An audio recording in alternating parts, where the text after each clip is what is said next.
La verdad impresionante el operativo militar de Israel, más allá de que uno esté o no por la violencia, entienda las bajas civiles que esto trae aparejado, impresionante lo que hizo Israel con el manejo de la inteligencia, es decir, de conocer información antes que el resto, entender cómo funciona Hezbollah desde adentro, infiltrarse.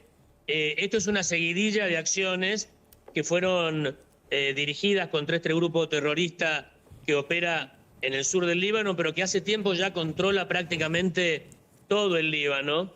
Y ha sido impresionante. Primero, acordate la semana pasada, los beepers y los Sí, es walkie-talkies, verdad, es decir, los explotaron. pagers y los walkie-talkies, que les explotaron en las manos, en el cuerpo, yo te diría, la gran mayoría de los dirigentes de Hezbollah, dejándolos prácticamente desarmados, desorganizados y provocando que la próxima reunión de comando de este grupo terrorista se tuviera que hacer en forma presencial, porque no tenían manera de comunicarse, ya que Israel había destruido todo. Sabían, espiaron los movimientos del líder y se eligió un búnker subterráneo debajo de varios edificios residenciales, muy común en esas zonas. Los grupos terroristas operan debajo de construcciones civiles para hacer más difícil la destrucción de esos lugares, etcétera. Descubierto ese lugar y obligándolo a los dirigentes terroristas a reunirse allí, bombardearon todo el conjunto, lo que estamos viendo ahí en imagen, tiraron cerca de 85 bombas, la Fuerza Aérea Israelí, hasta destruir ese búnker. Impresionante, los obligaron a reunirse y una vez reunidos, los bombardearon. Vos sabés que ayer estuve en una comida importante, ahora estoy acá en la Trump Tower. Ya después, si tenés un minuto, si querés, te voy a hacer un pequeño recorrido por acá porque te va a gustar. Les va a gustar bastante el egocentrismo que hay por acá. Ya te lo voy a mostrar. Todo se llama como corresponde. Pero estuve en una comida importante en la que había algunos asesores de Netanyahu, consultores de Netanyahu, del primer ministro israelí, y ellos comentaban que Netanyahu es un político, obviamente, y este tema es el gran tema de Israel, la resolución de la seguridad, Claro. eliminar al terrorismo de los países vecinos.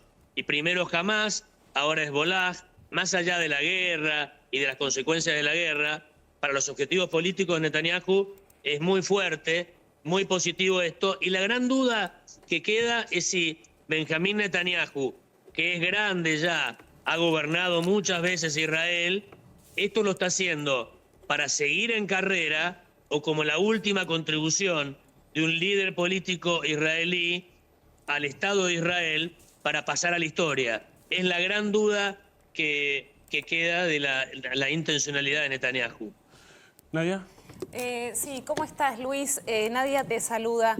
Digo, por supuesto que no hay muertes que sean más importantes que otras y esto es una guerra que data de muchísimos años. Digo, ¿se tiene más o menos en cuenta las cifras de los muertos civiles que hay durante estos bombardeos en ambos lados? Porque tengo entendido, esta mañana leí una noticia que el ataque de Hezbollah a Israel tuvo como víctimas 45 personas. Digo, y además de los 45 objetivos, ¿qué pasa con los muertos civiles? Bueno, ese es un gran tema. Mira, esta guerra es despareja en ese aspecto, porque en general los grupos terroristas atacan a los civiles o intentan atacar civiles en Israel.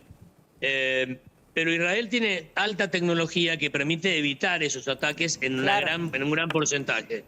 Los misiles, los cohetes que largan o que largaba Hamás desde la Franja de Gaza y los que largaba Hezbollah lanzaba desde el norte del Líbano hacia el territorio israelí. Con el domo de hierro, ese sistema que tiene Israel de alta tecnología que permite detectar y desarticular esos ataques, la cantidad de víctimas en Israel siempre es menor que el contraataque israelí cuando contraataca, ya que en general los terroristas no tienen la capacidad de defensa que tiene Israel. Y ahí el número de cifras es mayor. El gran inconveniente que ha tenido Israel para desactivar Hamás en Gaza han sido las víctimas civiles, que son decenas de miles, y esa es la gran objeción que en muchos lugares, en muchas partes, gran parte de la comunidad internacional le hace a Israel. El costo en vidas y heridos y en calidad de vida, desplazados, refugiados, de civiles en Gaza, y tal vez seguramente esto pueda trasladarse a estos ataques al sur del Líbano. Pero bueno, son las reglas de juego. Israel tiene que sobrevivir y los grupos terroristas no dudan en atacar civiles en Israel. Claro, el problema es que la guerra ha derivado a eso ahora, ¿no? Claro, digo, son las reglas del juego, pero un juego que, por lo que me estás diciendo, es absolutamente desigual, ¿no? Porque unos tienen cierta defensa y otros no. Bueno,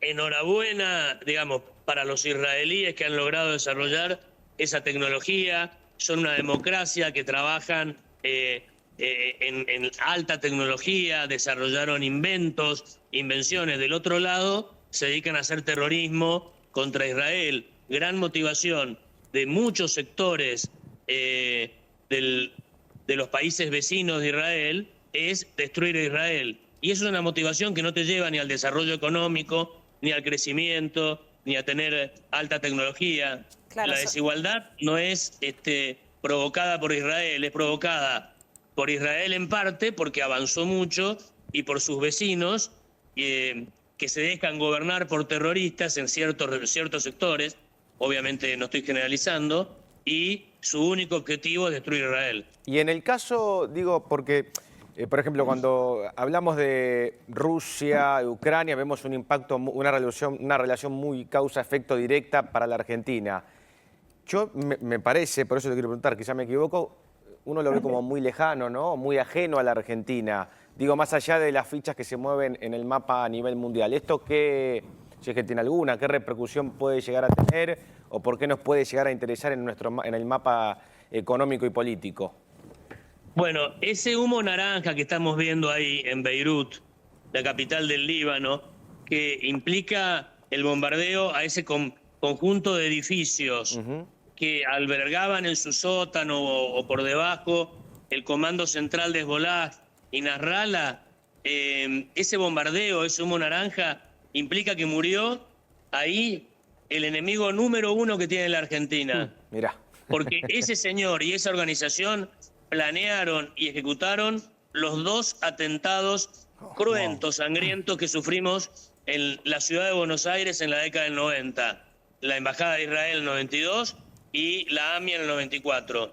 Así que directamente involucra a la Argentina o debería importarnos.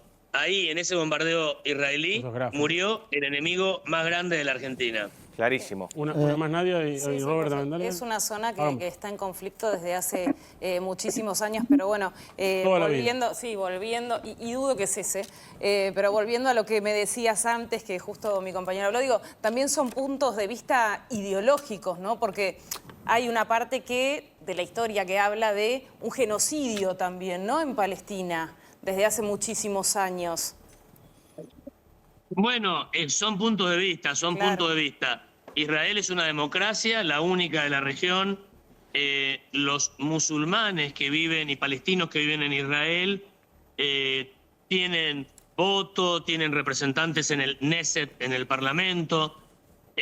No así lo que sucedía en la parte de Palestina gobernada por Hamás, que es la Franja de Gaza, donde era un gobierno autocrático, autoritario, en guerra permanente con Israel.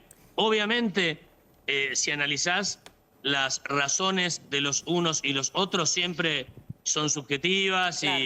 y uno puede darle la razón o puede entender las razones de las dos posturas, pero en la actualidad Israel es un país que sí, de hecho, con Jordania, Egipto, ahora con los Emiratos Árabes Unidos, con Marruecos, países árabes, musulmanes, muy enfrentados a Israel antes, que estuvieron en guerra, ahora hay paz, progreso, armonía.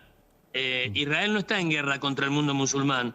Algunos sectores fanáticos del mundo musulmán están en guerra contra Israel. Esa es la gran diferencia. Luis, Una de Robert sí, y Luis recordemos Roberto el de Rancagua. Maidana te saluda. A propósito de lo que vos planteabas sobre el aporte, digamos, de Netanyahu en el final de su carrera política, también en este mismo momento hubo un ataque muy importante aéreo sobre los hutíes que están en Yemen y que han atacado justamente a Israel en su momento, más allá de que ha servido el escudo de hierro que tiene Israel. ¿Esto se puede comparar a lo que sucedió después de ese gran ataque o gran ofensiva que tuvo Israel cuando no llegó hasta el Cairo porque no quiso? A partir de ahora Israel le demuestra a Irán: hicimos esto en Hamas, hicimos esto con Hezbollah en el Líbano, también los hutíes. ¿Es otro momento, otro tiempo de empezar a enfocar la crisis en Medio Oriente de otra manera? Sí, está muy golpeado Irán a partir de todo esto. Su brazo, viste, Los proxies. sí, yo te diría, los tentáculos de Irán, si querés, del pulpo de Irán, el pulpo en cuanto a inteligencia y a manejo de acciones, capacidad de manejo de acciones en el exterior. Un tentáculo, el de Hamas, casi lo pierde, se le cortó, o se lo cortó Israel. El otro, Hezbollah, que está muy golpeado. Y hay un tentáculo más chico que está ahí en Yemen, pero que no solo afecta a Israel, si bien ahora están disparando a Israel, están atacando a cuanto barco occidental, incluso chinos y de otras banderas, esté navegando por el Mar Rojo, que es la arteria aorta, la vena femoral, del comercio Sí, una de las internacional, principales. prácticamente. Claro. Una de las principales. Por ahí pasa un gran porcentaje del comercio internacional, del petróleo del mundo, y los rebeldes pro-iraníes o apoyados por por Irán, están provocando realmente una situación muy compleja. Por eso también se ataca a ese tentáculo. Ahora, la derrota de Irán es muy grande. Hay que ver cómo La reacciona respuesta, Irán, claro. si es que tiene capacidad de reacción a esta altura ya.